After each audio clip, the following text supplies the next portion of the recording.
வீடுகளில் சமையலுக்கு பயன்படுத்தப்படும் எல்பிஜிக்கு பதிலாக அறிமுகமாகிறது எத்தனால். புதிய கொள்கையை உருவாக்கும் மத்திய அரசு. வீடுகளில் சமையல் செய்வதற்கு பயன்படுத்தப்படும் எரிவாயுக்கு பதில் எத்தனாலை அறிமுகப்படுத்த மத்திய அரசு புதிய கொள்கையை உருவாக்கி வருகிறது. கச்சா எண்ணெயை நம்பியிருக்கும் நிலையை குறைக்க பெட்ரோலில் கச்சா எண்ணெயுடன் எத்தனாலை கலந்து விற்க மத்திய அரசு முடிவு செய்தது. இதன்படி இப்போது நாடு முழுவதும் 20% எத்தனால் கலந்த பெட்ரோல் விற்பனைக்கு வந்துள்ளது. இந்நிலையில் வீடுகளில் சமையல் செய்வதற்கு பயன்படுத்தப்படும் எரிவாயுக்கு பதில் எத்தனாலை அறிமுகப்படுத்த மத்திய அரசு திட்டமிட்டுள்ளது. இது தொடர்பாக வரைவு கொள்கையை மத்திய பெட்ரோலியம் மற்றும் இயற்கை எரிவாயு அமைச்சகம் உருவாக்கி வருகிறது.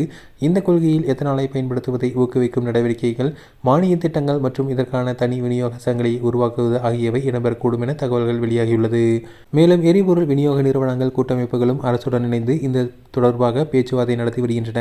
இந்த கொள்கை வரும் செப்டம்பர் மாதத்துக்குள் தயாராகிவிடும் என எதிர்பார்க்கப்படுகிறது. இந்தியா எத்தனால் உற்பத்தி திறன் கணிசமாக அதிகரித்துள்ள நிலையில் இந்த முயற்சி மேற்கொள்ளப்பட்டுள்ளது. கேரேஜ் ரேட்டிங் அடிப்படையில் எத்தனால் உற்பத்தி திறன் ஆண்டுக்கு 2000 கோடி லிட்டரை தாண்டியுள்ளது. அரசின் வழிகாட்டுதலின்படி எத்தனாலில் இயங்கும் சமையல் அடுப்புகள் ஏற்கனவே சோதனை செய்யப்பட்டு வருகின்றன. பொதுத்துறை எண்ணெய் நிறுவனங்களும் இதற்கான ஆராய்ச்சியை மேற்கொண்டு பணிகளில் ஈடுபட்டுள்ளன. மேலும் பெட்ரோல் பங்குகளில் எத்தனால் விநியோக மையங்கள் அமைக்க எண்ணெய் நிறுவனங்கள் அறிவுறுத்தப்படலாம். நுகர்வோர் இந்த ஏடிஎம்கள் மூலம் சிறிய கேன்களில் எத்தனாலை வாங்கி சென்று சமையலுக்கு பயன்படுத்திக் கொள்ள முடியும்.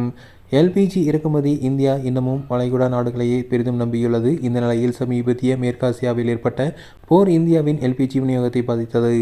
இதையடுத்து எல்பிஜிக்கு மாற்றாக உள்நாட்டில் எத்தனாலை பயன்படுத்துவது நாட்டின் ஆற்றல் பாதுகாப்புக்கு மிகவும் நல்லது என நிபுணர்கள் கருதுகின்றனர். மாற்று சமையல் எரிபொருள் மாறுவதால் சுமார் 2 லட்சம் கோடியை சேமிக்க முடியும்.